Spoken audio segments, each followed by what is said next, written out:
Most asylum seekers completely misunderstand what actually matters in their case, leading them to focus on the wrong things. They don't know what they actually need to do to give the asylum officer essentially no choice but to approve their case. And in this video, I'm revealing the 3 critical elements that determine whether you win or lose asylum. These are exactly what the asylum officer or immigration judge will focus on during the vast majority of your interview or hearing. It's what they really care about. You must address each of these 3 elements thoroughly in your written materials, and you need to be prepared to discuss them extensively during your testimony, because this is where the bulk of your interview time will be spent. I'm going to break it down for you, and we're starting right now.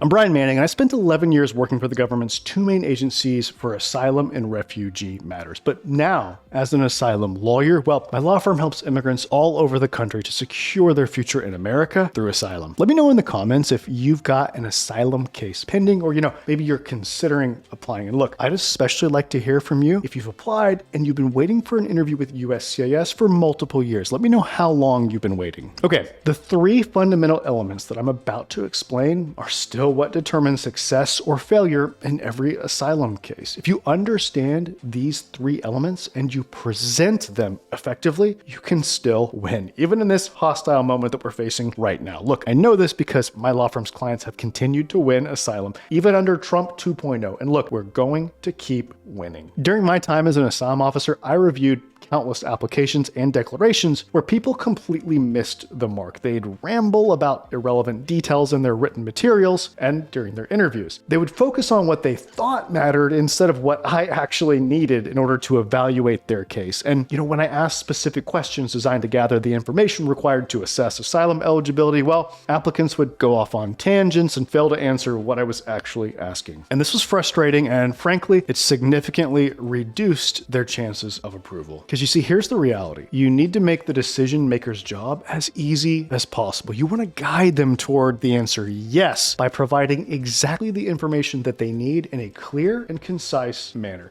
So both your written materials and your testimony must directly address the specific elements that asylum officers or judges need in order to analyze your case under the law. So what are these critical elements? What does the decision maker absolutely need to understand about your case? Well, there are 3 core elements that the officer is taught to focus their inquiry around. You'll likely spend probably 90% of your interview or court hearing addressing these 3 things. So here they are. Element number 1, past persecution. The decision maker needs to determine whether the harm that you've already experienced in your home country, if any, is severe enough to qualify as persecution in the way that term is used under U.S. asylum law. So what exactly qualifies as persecution? Well, essentially, it means exceptionally serious harm, really grave harm that goes beyond mere harassment or, minor incidents. So, for example, being, slapped a few times and being called offensive names, well, that would not meet the persecution threshold. However, being beaten extensively with a weapon,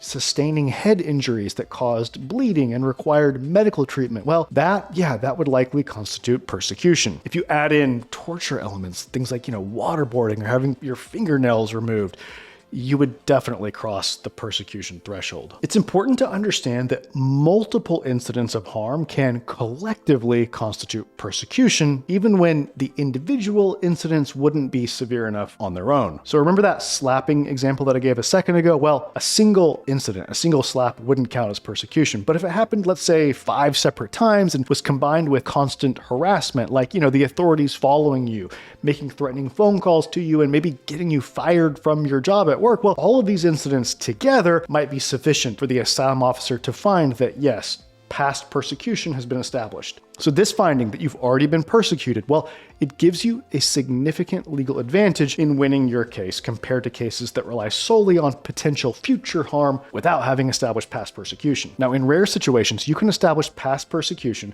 without any physical harm whatsoever. Intentionally inflicted severe psychological trauma can meet the persecution standard. So, for example, experiencing a mock execution where someone places a gun in the person's mouth, making them think that, they're about to kill them, causing extreme psychological damage, well, that could qualify as persecution. Here's the key to proving past persecution. You must provide concrete examples with extensive detail about specific incidents of threats or harm, enabling the officer to fully understand the severity of what occurred. All right, element number 2 is your likelihood of experiencing severe harm in the future. So in asylum officer parlance, this is called future persecution or well-founded fear element. In virtually every asylum case, regardless of past events, you must demonstrate that you face genuine risk of persecution in the future if forced to return to your country. You need to establish what's called a well-founded fear of persecution. This is a reasonable fear of experiencing really serious harm upon return. Now, there are 2 approaches to establishing this. First, you can show that specific individuals or groups have the actual intent to harm you if you return, meaning you're on their radar and they're actively planning to target you. They want to do grave harm to you. But how do you prove this? Well, you've got to convince the asylum officer that someone intends to harm you severely, that someone is inclined to persecute you. So how do you prove this intent, this inclination? Well,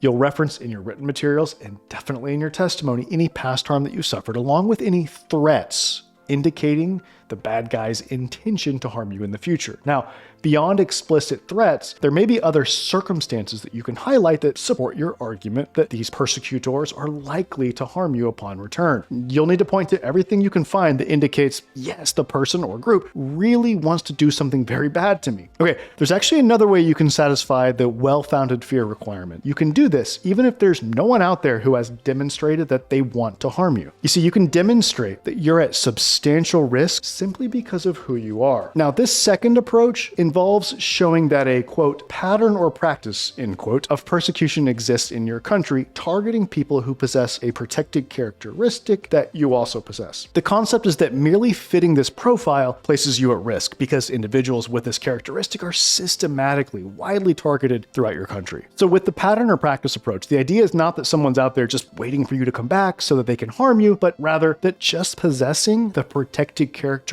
that you possess, well, that's enough to put you in serious danger. Now, you would establish this pattern or practice of persecution of similarly situated persons exists in your country by submitting reports from government bodies, human rights organizations, or credible news resources that document the persecution in your country. So look, this wraps up the well-founded fear or future persecution element, and now we're ready for element number 3, nexus. There must be what's called a nexus, which basically means a connection between the persecution in your case on one hand, and on the other hand, your possession of at least one of the 5 protected characteristics under U.S. asylum law. Actually, you don't need to truly possess one of these characteristics. It's sufficient that the persecutors believe or they think that you possess one of them and that they want to harm you because of this. The essential point is convincing the asylum officer that the persecution is motivated, at least in substantial part, by one of the 5 protected grounds. So that's what we're really trying to do here. We're trying to show the reason, the motivation the bad guys are targeting you. What's motivating it? Okay, so I've mentioned these 5 protected grounds. What are they? Well, they're your race, religion, nationality, political opinion, or something called membership in a particular social group. So you need to point to specific statements that the persecutors have made, or really other circumstances or anything at all that reveals what's driving the persecution, what's causing them to target you. You must show that it's one of these 5 protected characteristics. You see, persecution that's not motivated by one of these 5 grounds, well, it will not result in asylum approval. The officer would conclude that there's no nexus to a protected ground, and you would lose your case. All right, so in summary, the 3 crucial elements of any asylum case are: first, past persecution; second, future persecution, or what we call a well-founded fear of persecution; and third, nexus, whether the persecution is motivated by a protected asylum ground. Now, my law firm uses our asylum action plan to help clients meet these core asylum requirements. It's a framework that we've developed based on my time as an asylum officer with USCIS, and I think it gives our clients a critical edge. If you're ready to take the next step and get help with your asylum case, please call my office today. That number is 713-909-0401. And